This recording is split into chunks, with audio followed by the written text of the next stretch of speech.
$42. That was the total in Emily Smith's bank account when the final curtain rose at the Lincoln Theater. She sat in the back row, her hands calloused from 3 cleaning jobs, clutching a generic final eviction notice that demanded $4,200 by Monday morning. This recital was her daughter Lily's only shot, a scholarship that could move them out of their basement apartment, a place where the walls leaked and the neighborhood predators circled. Emily had spent 5 years running from a life of shadow, hiding her daughter's face from the world, convinced that anonymity was the only way to survive.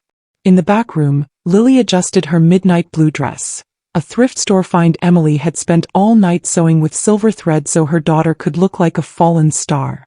Emily's phone buzzed with a text from her landlord. "No more extensions, Emily.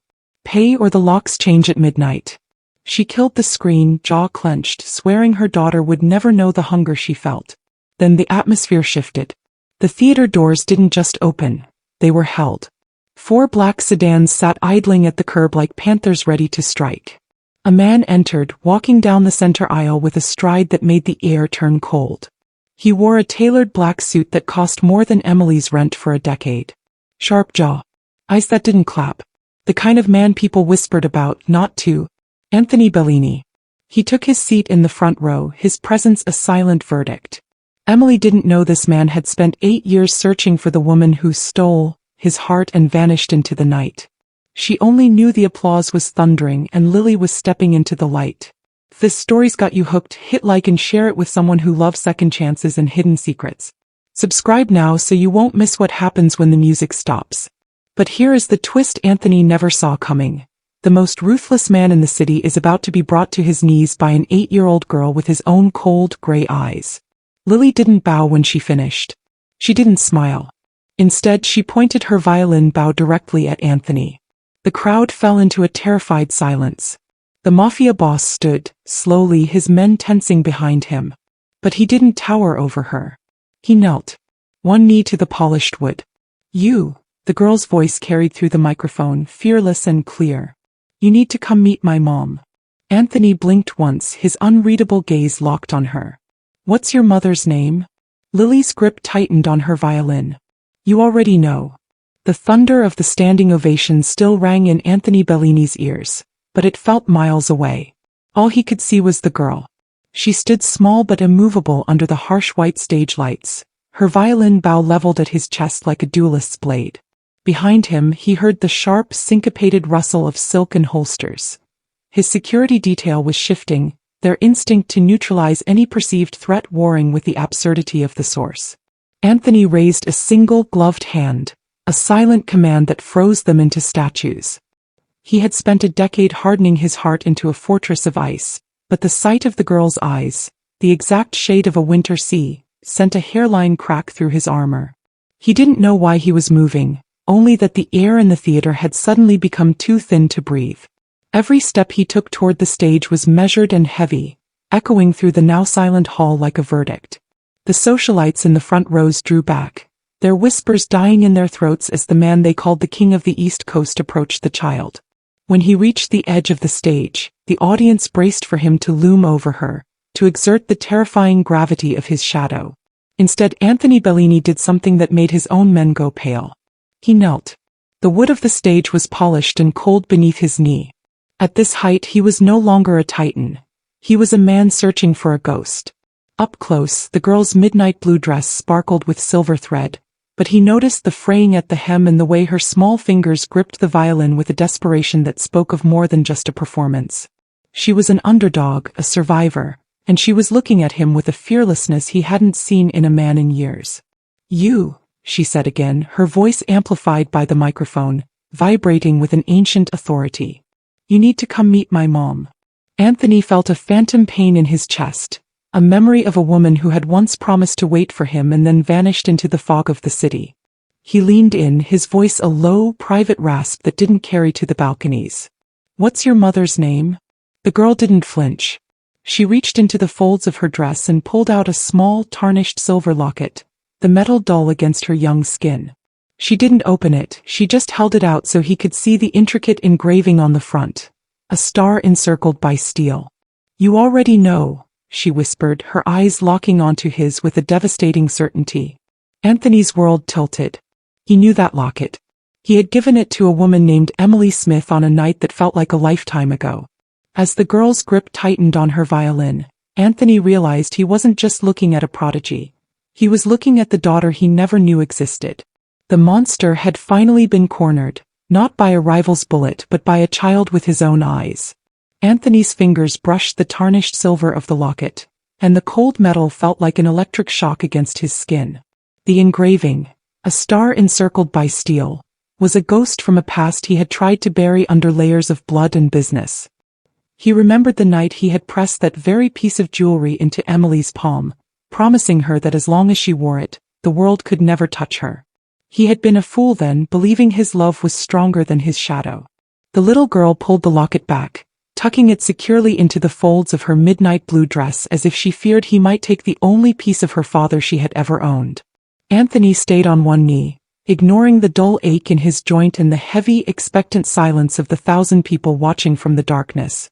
His mind raced through the timeline, counting the months and years since Emily had vanished. The math was undeniable. The girl was 8 years old. Emily had fled exactly 8 years and 9 months ago. He looked at the child again, cataloging the features he had been too stunned to see moments before. It wasn't just the gray eyes. It was the stubborn set of her jaw and the way she stood her ground against him, a miniature reflection of the man who had made 1,000 enemies but never knew he had a legacy. The realization felt like a slow-moving storm finally breaking over him. He wasn't just a boss. He was a father, and his daughter was living in the kind of fraying poverty that made her cling to a violin bow as if it were a life raft. "Where is she?" Anthony asked, his voice losing its iron edge and dropping into a raw, desperate whisper. Lily didn't answer with words. She simply stepped off the stage, her small shoes clicking against the wood, and began to walk toward the side exit. Anthony stood, his height returning with a terrifying suddenness that made his guards instinctively move to flank him. With a sharp flick of his wrist, he signaled them to stay back. He followed the small, glittering star through the velvet curtains and out into the biting chill of the alleyway. The transition from the opulence of the theater to the damp, salt-stained brick of the city was jarring. Lily stopped beside a rusted bicycle, pointing toward a looming gray tenement building 3 blocks away. She looked up at him, her expression shifting from fearless to hauntingly weary. She told him that her mom worked at the laundry until midnight, but today she was home because she was sick, and that the bad man with the clipboard had come again to talk about the door. Anthony's jaw tightened until it hurt. He understood the bad man with the clipboard all too well. He looked at the girl, then at the dark, crumbling silhouette of the building she called home, and felt a cold, murderous resolve settle into his bones. The locket was no longer just a memory. It was a roadmap back to the woman he had lost and the child he was never meant to find. The walk to the tenement building felt like descending into a tomb. Anthony followed Lily down a set of narrow concrete stairs that smelled of damp earth and stale exhaust. At the bottom, a single dim bulb flickered over a heavy steel door, its paint peeling like scorched skin. Lily didn't knock. She simply pushed it open, the hinges screaming a protest that set Anthony's teeth on edge. The apartment was a single room that struggled to hold on to the light. It was a place of shadows and walls that leaked, where the air was heavy with the scent of cheap detergent and the metallic tang of an old radiator. Emily sat on the edge of a sagging cot in the corner, her frame thinner than Anthony remembered, her hair pulled back in a fraying knot. She was counting crumpled bills on a small wooden crate that served as a table, her shoulders hunched under the weight of a world that had been trying to crush her for 8 years. When the door clicked shut, Emily didn't look up immediately. She whispered for Lily to be quiet because her head was splitting, but the silence that followed was too heavy, too deliberate. She turned her head, her gaze traveling from Lily's glittering blue dress to the polished black shoes of the man standing in her entryway. The crumpled bills slipped from her fingers like dead leaves. "Anthony," she breathed, the name barely more than a ghost of a sound. He didn't move. He couldn't. The sight of her in this basement apartment, surrounded by the ruins of the life he had once promised to protect, was a blow more violent than any he had taken on the streets. He looked at the generic final eviction notice resting on the crate, a demand for $4,200 that might as well have been $1 million in a room that only held the scent of poverty and calloused hands. You ran, Anthony said, his voice a low, jagged rasp that cut through the cramped space. He wasn't the king of a syndicate in this moment. He was a man standing in the wreckage of his own failures. Emily stood, her legs trembling as she moved to put herself between Anthony and Lily. The paralyzing fear that had kept her in hiding for a decade flared in her eyes, a self-sacrifice that had turned her into a ghost. She told him he shouldn't be there, that Lily shouldn't have brought him, and that they didn't need anything from a man who lived in a world of shadows. But as she spoke, Lily reached out and grabbed Anthony's hand, her small fingers locking around his with a devastating certainty.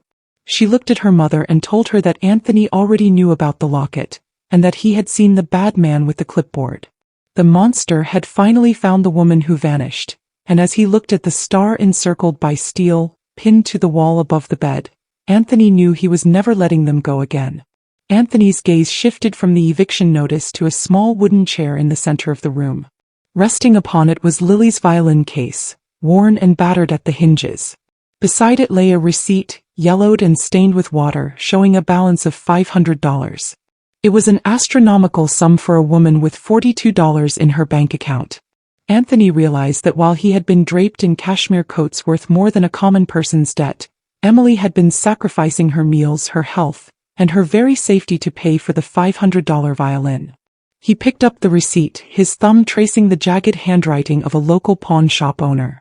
Every cent Emily earned from 3 cleaning jobs had been funneled into this instrument, a desperate attempt to give Lily a scholarship out of the darkness.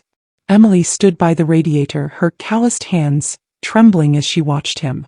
She told him that Lily's talent was the only thing they had left that hadn't been mortgaged or stolen. She'd spent a year paying it off, $10 at a time, while the neighborhood predators and the bad man with the clipboard circled her door.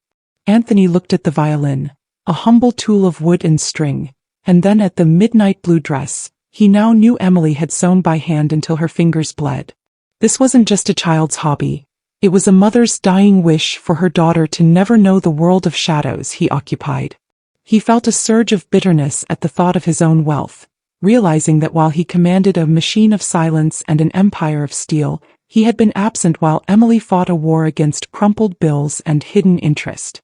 Lily walked over and touched the violin strings, the vibration humming through the quiet basement.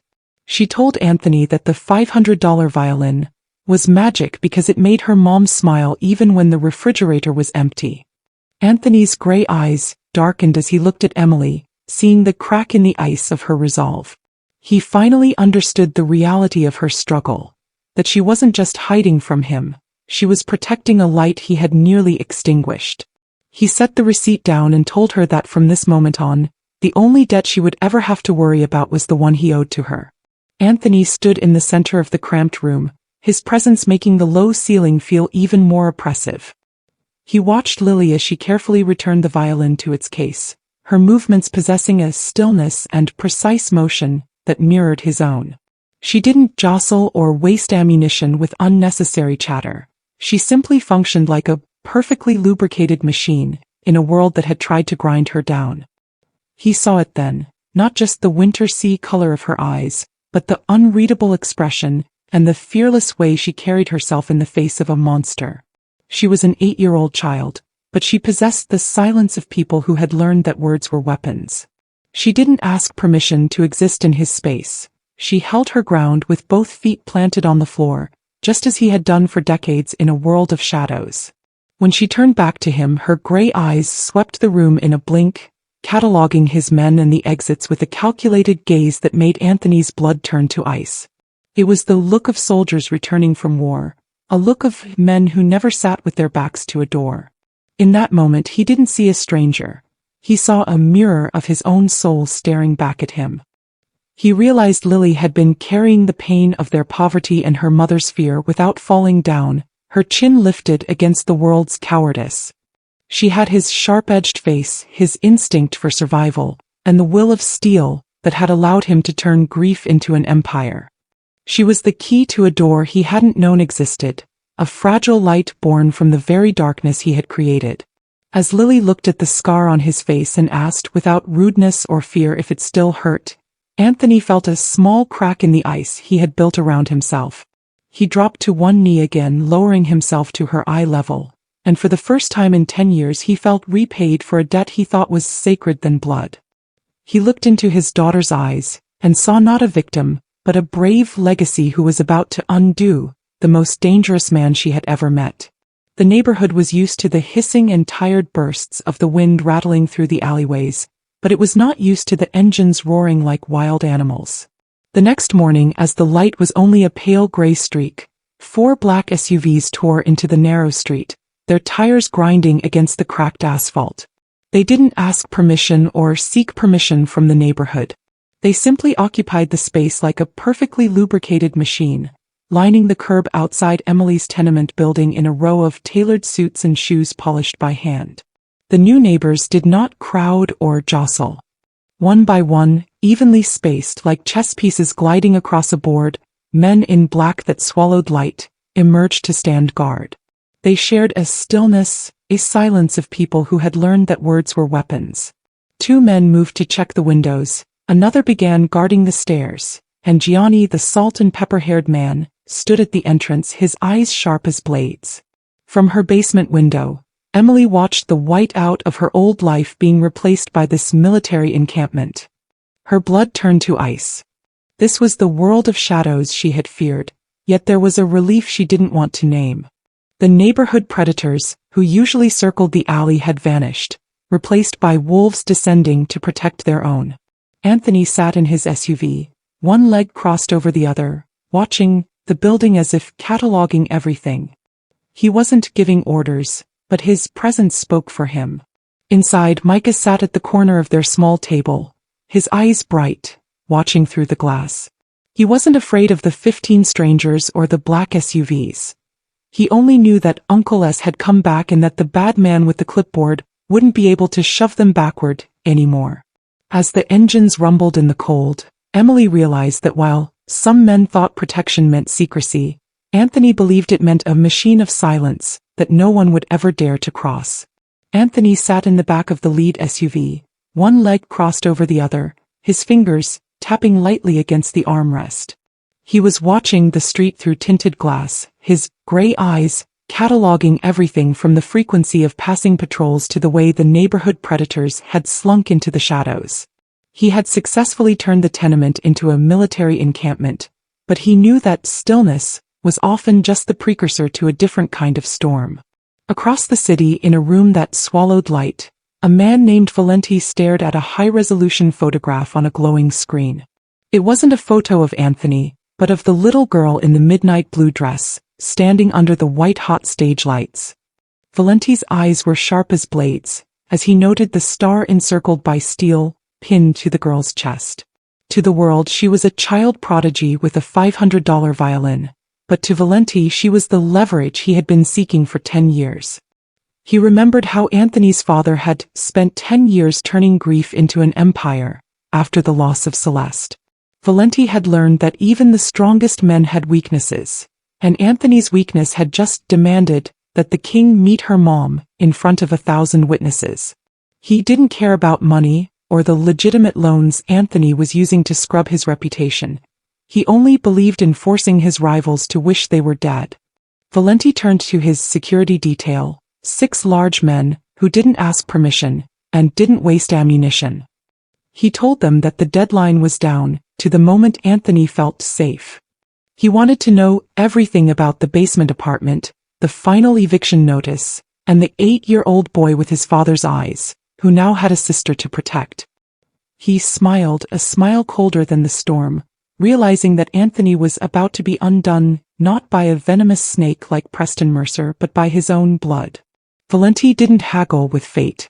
He simply repaid debts with arson cases disguised as accidents, and he was already planning the next time it wouldn't be the cat that was caught in the burlap sack. The Valenti shadow had found its mark, and for the first time in years the king of the East Coast was standing where the shadows were thickest, unaware that the wolves were no longer just the ones he commanded. The basement apartment felt smaller than usual, the air thick with the silence of people with nothing to say, as Anthony and Emily faced each other across the small wooden crate. Anthony had brought a thick stack of cash, declaration, intended to erase the final eviction notice, and move them into a fortress where the Valenti shadow couldn't reach them. But Emily stood with both feet planted on the wooden floor, her calloused hands trembling as she refused to become another secret buried in his world. Lily sat on the edge of the cot, watching them with unreadable gray eyes that had seen too much grief for an 8-year-old. She saw the crack in the ice on Anthony's sharp-edged face, and the paralyzing fear in her mother's eyes. She didn't ask permission to interrupt. She simply stood and walked into the center of the room, the midnight blue dress, catching the flicker of the dim bulb. "I won't be your secret," she said, her voice small but so steady the entire room froze. She looked at Anthony, her chin lifted because he was 3 times her height, and told him that her dad, the father she barely remembered, had taught her that strong people protected those weaker than them, not people who hid them away. The monster who had spent 10 years turning grief into an empire went pale, not metaphorically but truly pale. He saw the bravery in his daughter's eyes, a fire that reminded him of Celeste and the debt he owed for being 3 hours late. Lily told her mother that money didn't make people strong, and that she wasn't afraid of the men who never sat with their backs to a door. She demanded that they stop hiding, her words cutting through the space like a blade. This bravery was the inciting incident that sparked a war, because in that moment, Anthony realized he couldn't just provide shelter. He had to repay a debt that was more sacred than blood. As Lily wrapped her arms around her mother's legs, Anthony gave Gianni a single nod, a signal that the machine of silence was finally going to roar. The Valenti syndicate wanted a weakness, but they had just found a will of steel that would wish they were dead. The stillness of the midnight hour was shattered by a sound that Emily would forever associate with the end of her piece, the violent, jagged explosion of breaking glass. It happened in a heartbeat, a heavy object hurtling through the small, street-level window of the basement apartment and landing with a dull thud on the floorboards. Lily bolted upright in her cot, her eyes wide and fixed on the glittering shards that now littered her star-patterned quilt. Emily sprang from her bed, her heart pounding like a war drum, the same frantic rhythm she'd felt the night her world first fell apart. She lunged for Lily, pulling her daughter into the narrow space between the radiator and the wall, shielding the girl's small body with her own. "Don't move," Emily whispered, her voice trembling but fierce. She peered through the darkness toward the center of the room. The object sat in a pool of moonlight, a heavy burlap sack tied tight with twine. Outside, the roar of an engine signaled a retreat, not the disciplined rumble of Anthony's SUVs, but the high-pitched mocking squeal of a pickup truck peeling away into the dark. Emily waited until the sound faded, her jaw clenched as she swore that no vulture would ever own what she was building for her daughter. Leaving Lily in the corner, Emily crawled toward the window. The cold wind surged inside like an invisible hand, trying to shove her backward. She ignored the chill and reached for the sack. Pinned to the rough fabric was a white piece of paper, the handwriting crude but sharp as a blade. "The deadline can be delayed. Accidents can't. Next time it won't be the cat." Emily's blood turned to ice. She looked at the sack and saw the orange fur protruding from the opening. Lily's only friend, a small creature that had never hurt anyone. The Valenti shadow had struck, using the same dirty tactics and physical intimidation she had spent years trying to outrun. Lily began to cry, a small, shaking sound of a child who had already lost too much and was losing again. Emily held her tightly, turning the girl's face into her chest so she couldn't see the ruin in the center of their home. In that moment, Emily realized her paralyzing fear and self-sacrifice were no longer enough to keep the wolves at bay. She reached into her pocket and pulled out her phone, staring at the contact she had sworn she would never call. As the smoke of her shattered life settled around her, she finally pressed the button to call the monster back into her world. The heavy steel door of the basement apartment closed for the last time with a hollow, echoing thud. Emily didn't look back at the room that had been her sanctuary and her prison for 8 years. She held Lily's hand, her grip tight as they walked toward the convoy of black SUVs waiting in the rain-slicked street. The Valenti shadow had turned her refuge into a target, and the shattered window and the burlap sack in the center of the room had finally broken her resolve. She was moving into the fortress, a transition that felt less like a rescue and more like entering the lion's den. Anthony stood by the lead vehicle, his charcoal cashmere coat dusted with the evening's damp mist. He didn't speak as they approached, but his gray eyes catalogued the tremor in Emily's shoulders and the way Lily clutched her violin case like a shield. With a silent, precise motion, a guard opened the door, and Emily stepped inside the plush, leather-scented interior of the SUV. It was a machine of silence, a mobile extension of the world Anthony commanded, a world where every window was reinforced and every occupant was a soldier. As the convoy began to move, the dilapidated tenement faded into the rearview mirror, replaced by the iron gates of Anthony's estate. The fortress was a sprawling stone manor hidden behind high walls and cutting-edge security, a place where men who never sat with their backs to a door stood at every threshold. To Lily, the grand hallways and marble floors looked like a castle from a storybook, but to Emily the opulence felt suffocating. She saw the guards split into smaller groups, 2 checking the perimeter and 3 starting to haul their meager supplies inside, moving like a perfectly lubricated machine. Anthony led them to a suite on the 2nd floor, his footsteps heavy and deliberate on the polished wood. He stopped at the door, his jaw tightened as he looked at the woman who had once been his whole world and was now a stranger in his house. He told her she was safe here, his voice low and flat like a frozen lake. Emily looked around the room at the silk sheets and the fireplace that had already been brought to life, and felt the weight of this sacred debt he was trying to repay. She wasn't strong enough to live in his world, but she was no longer brave enough to live outside it. As Anthony turned to leave, his back rigid, Emily realized that by entering the lion's den to save her daughter, she had traded one kind of fear for another. She was no longer a ghost in a basement. She was a guest in a kingdom built on blood, and for the first time, the most dangerous man she'd ever met was the only thing standing between her and the dark. The morning of the state scholarship audition arrived with a pale gray streak of light cutting through the heavy curtains of the fortress. Anthony stood in the hallway, his gray eyes, watching as Emily adjusted the silver thread on Lily's midnight blue dress. This performance was meant to be the scholarship that secured Lily's future, but the air felt heavy with the silence of people who had learned that words were weapons. Anthony had tripled the security detail, his machine of silence moving with a precise motion that Emily now recognized as a preparation for war. The grand auditorium of the conservatory was a theater of velvet and gold, but to Anthony, it was a battlefield. As Lily stepped onto the stage, clutching her $500 violin, she didn't smile or jostle. She possessed a stillness that made the judges lean forward. When she began to play, the music didn't just fill the room. It cut through the space like a blade, prodigy's soul laid bare in every vibration of the strings. Anthony sat in the center of the front row, one leg crossed over the other, his jaw tightened as he realized his daughter was playing for her life. Then the atmosphere shifted. The standing ovation hadn't even begun when the side exits were shoved open. Not by tourists but by 6 large men in black that swallowed light, Valenti's wolves. They didn't ask permission as they moved toward the stage, their instinct to neutralize, masked by the chaos of the departing audience. Anthony was on his feet in a blink, his hand slowly curling into a fist.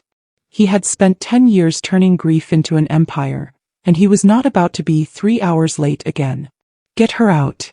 Anthony's voice, carried like thunder, shattering the sophisticated calm of the conservatory. Gianni and the security detail moved to check the windows and guard the stairs, their silence replaced by the roar of tactical precision. In the center of the ambush, Lily held her ground, her fearless eyes locking onto the men descending like wolves on wounded prey. She didn't run or cry. She shielded her violin, a will of steel that she had inherited from the monster kneeling before her. But the Valenti syndicate was greedy and careless, and as a smoke canister detonated, filling the theater with a whiteout of stinging chemicals, Emily felt a paralyzing fear. Through the haze she saw a burlap sack, and heard the breaking glass of a side door. The performance of a lifetime had become a death sentence, and as the engines roared in the distance, Emily realized the Valenti shadow had finally reached out to take the only light she had left. The whiteout of the smoke canister swallowed the stage, turning the grand conservatory into a tomb of stinging chemicals. Emily's paralyzing fear became a physical weight as she screamed Lily's name, her voice lost in the roar of panic and breaking glass. Through the haze, the silence of the strings, was more terrifying than any explosion. The music that had cut through the space like a blade was gone, replaced by the heavy rhythmic thud of men who never sat with their backs to a door, moving with lethal intent.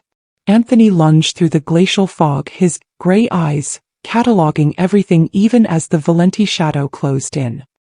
He reached the center of the stage where Lily had stood, but his hands found only the cold concrete of the floor and a shattered violin.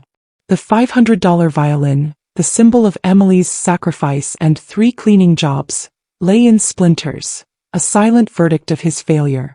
A side door shoved open, and for a split second, the smoke cleared enough to reveal a burlap sack being hauled into a black pickup truck. Anthony saw the midnight blue dress protruding from the rough fabric, a glittering fragment of the star-dusted hope he had promised to protect. He didn't ask permission as he vaulted over the orchestra pit, his hand slowly curling into a fist with a resolve that burned flesh. Anthony, no. Emily's cry carried like thunder as she watched the engines roar and the convoy of a different kind of monster tear away into the city. This Valenti syndicate had not wanted money, they had wanted leverage, and they had taken it in the form of a child prodigy with her father's eyes. Anthony stood in the middle of the street, the rain-slicked pavement reflecting a man who was 3 hours late all over again. His jaw tightened until he could feel his own teeth grinding to dust, the silence around him a suffocating blanket that mocked his empire of steel. He didn't look at Emily. He couldn't. He only looked at the empty space where the wolves had been, his gray eyes turning into bottomless pits of a wildfire that would not stop until the city itself wished it were dead. The kidnapping was complete, and as the last headlights vanished, the monster was finally fully unleashed. Anthony did not speak as he stepped into the lead SUV. He didn't need to. The air around him had become a machine of silence, cold and pressurized, vibrating with a wildfire that promised to swallow light. Behind him, 40 men moved in a precise motion, their tailored suits discarded for tactical gear that didn't jostle or waste ammunition. He had spent 10 years turning grief into an empire, but in this moment the empire was merely a hammer and the Valenti syndicate was the nail. The convoy didn't use sirens. They moved like wolves descending on wounded prey, cutting through the city's industrial district until they reached a warehouse that smelled of damp earth and stale exhaust. Anthony stepped out before the vehicle had even fully stopped. His gray eyes swept the perimeter in a blink, cataloging every window and emergency exit. He wasn't the man who had knelt on a polished wood floor anymore. He was the monster unleashed, and he was here to claim his debt in blood. The warehouse doors were shoved open with a violence that shattered the stillness. Inside, Valenti stood behind a desk, his eyes sharp as blades, but they widened as he realized Anthony hadn't come to haggle or negotiate. Anthony moved unhurried and without hesitation, walking through a hail of gunfire as if the bullets were merely rain. His men followed, a perfectly lubricated machine that never sat with their backs to a door, dismantling Valenti's security detail with a stillness that was more terrifying than any shout. When Anthony reached the center of the room, he saw the burlap sack, discarded near a rusted radiator. He didn't look at Valenti. He knelt, the same angled nod he had given the little girl, and carefully untied the twine. Lily emerged, her midnight blue dress torn and her gray eyes wide, but she didn't run or cry. She looked at the scar on his face, and then at the monsters he had brought with him. Anthony stood, both feet planted on the floor, and finally turned his gaze to Valenti. His voice carried like thunder a low, jagged rasp that made powerful men go pale. He told Valenti that reputation still mattered, and that a man who targeted a child had no place in a world of shadows. He didn't use a venomous snake or a vulture's tactics. He used the iron of his own soul. As the engines roared outside, signaling the end, Anthony realized that while he had blood on his hands, he finally had his legacy in his arms. The monster had done what the father was meant to do, and the debt was finally settled in full. The heavy iron gates of the Bellini estate glided shut, sealing out the Valenti shadow and the neighborhood predators for good. Inside the fortress, the silence was no longer a tomb of stinging chemicals or a suffocating blanket, but a machine of silence designed for peace. Sunlight filtered through the grand windows, casting pale gray streaks onto a brand new violin case resting on a mahogany table. It wasn't the $500 violin Emily had spent 3 cleaning jobs to pay off. It was an instrument crafted by masters, its wood polished by hand until it swallowed light. Emily stood on the terrace, watching the garden where the winter sea was finally being replaced by the first signs of spring. She looked at her calloused hands and realized they were no longer counting crumpled bills or sewing silver thread by candlelight. The paralyzing fear had not vanished, but it had transformed. She had opened the door to a monster, and in doing so she had found a shield that no vulture or bad man with a clipboard could ever penetrate. Anthony emerged from the shadows of the hallway, his gray eyes cataloging the calm on her face. He didn't ask permission to stand beside her. He simply occupied the space with the stillness of a man who had finally repaid a debt more sacred than blood. He was still the king of the East Coast, a man whose name made powerful men go pale. But as Lily ran toward them, her midnight blue dress replaced by a simple white gown, he became something else entirely. Lily didn't jostle or run with the greedy and careless energy of other children. She moved with a precise motion, stopping to look up at the scar on his face. She didn't see a monster unleashed. She saw the man who had knelt on a polished wood floor when the rest of the world was standing. She picked up her new violin and tucked it under her chin, the first note cutting through the space like a blade of pure, star-dusted hope.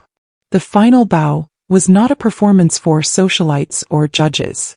It was a gift for a mother who had survived the storm and a father who had turned grief into an empire. As the music carried like thunder over the estate walls, Emily finally placed both feet on the floor and let go of the ghosts. They were a family not bound by blood, but by the choice to stay when the storm arrived. Under the Bellini shield, the strings would never be silent again. The monster had been undone, and for the first time in 10 years, the most dangerous man in the city was home.